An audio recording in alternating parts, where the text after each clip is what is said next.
All right, let's talk about something that can feel, well, super personal, almost like a curse for so many of us. Why do we keep ending up with the same kind of person over and over and over again? You know exactly what I'm talking about, right?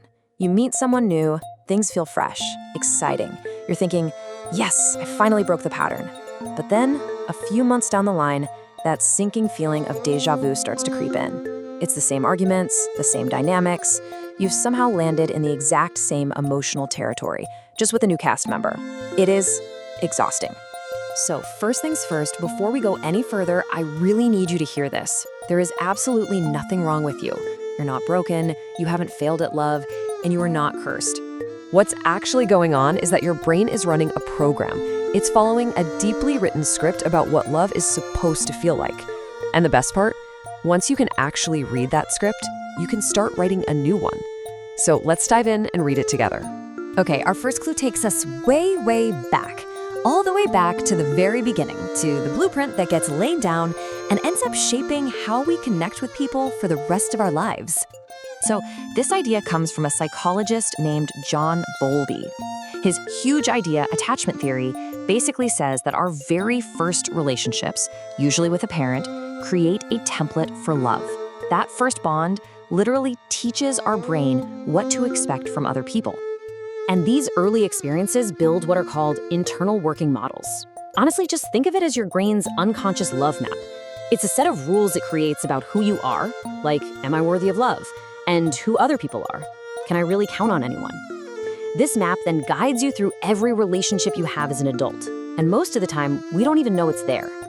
And you know, this map can look totally different for everyone.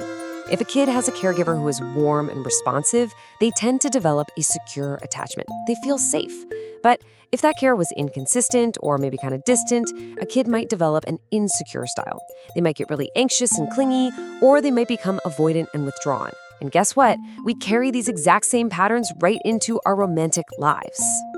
Let's move on to our second clue, and this one is a huge game changer. It's all about how our brains get tricked into thinking something is chemistry, when really, it's something else entirely. There's this really well-known thing in psychology called the mere exposure effect. It's actually super simple. The more you see or hear something, whether it's a song on the radio or just a face, the more you start to like it. Our brains are hardwired to prefer what's familiar. And from an evolutionary point of view, this makes perfect sense, right? Familiar equals safe. Unknown could equal, well, a saber-toothed tiger. So we instinctively gravitate towards people and situations that we recognize. And here is the massive catch. What if that love map we were just talking about? What if yours was built on a foundation of inconsistency?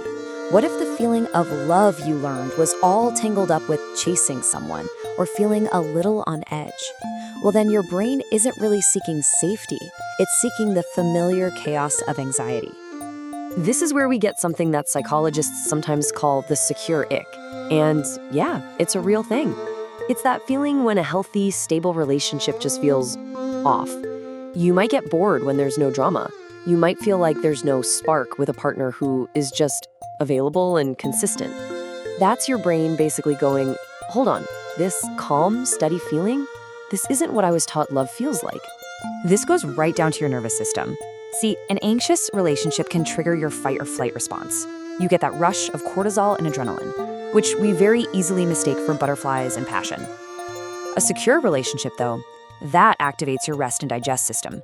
And if you're not used to it, that calm can feel eerily quiet, like something's missing.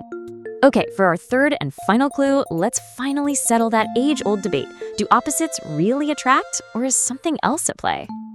Well, the science is pretty much screaming no from the rooftops. Forget everything the rom-coms taught you. Study after study confirms that we are almost always drawn to people who are similar to us, in our values, our attitudes, even our personalities. The fancy scientific term for this is assortative mating. All it really means is that we don't pick our partners at random. We, usually without even thinking about it, sort ourselves into pairs with people who are, well, like us. But here's where it gets really, really fascinating. Researchers split this idea into two things. There's actual similarity, that's how alike you and a partner objectively are. And then there's perceived similarity, which is just how alike you think you are. So what do you think matters more in those first few moments? The hard facts of how similar you are, or just the feeling that you've met someone who just gets you? Well, the results are in, and they're kind of mind-blowing. In studies on speed dating, where you're making snap judgments, it was the belief that someone was similar to you, not the reality of it, that predicted attraction. We're drawn to a mirror of ourselves, even if that mirror is a little warped.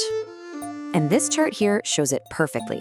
What researchers found is that the longer people know each other before they start dating, the less they tend to match on things like physical attractiveness. See, when we jump into things quickly, we tend to rely on surface-level traits. But when we take the time to actually get to know someone, all that stuff starts to matter a whole lot less. So let's be detectives here. Let's put all three of these clues together and finally solve the mystery of why you have a type. Here's the formula.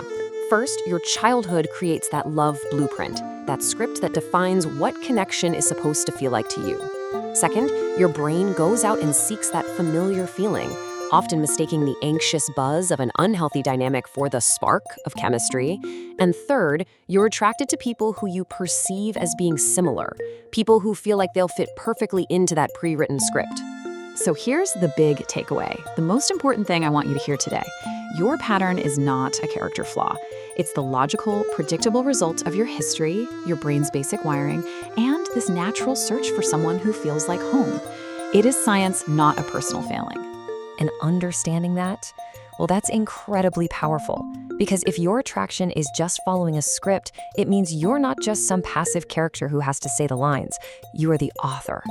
This awareness you have right now, that's the pen. So the only real question left is, what new story are you going to write?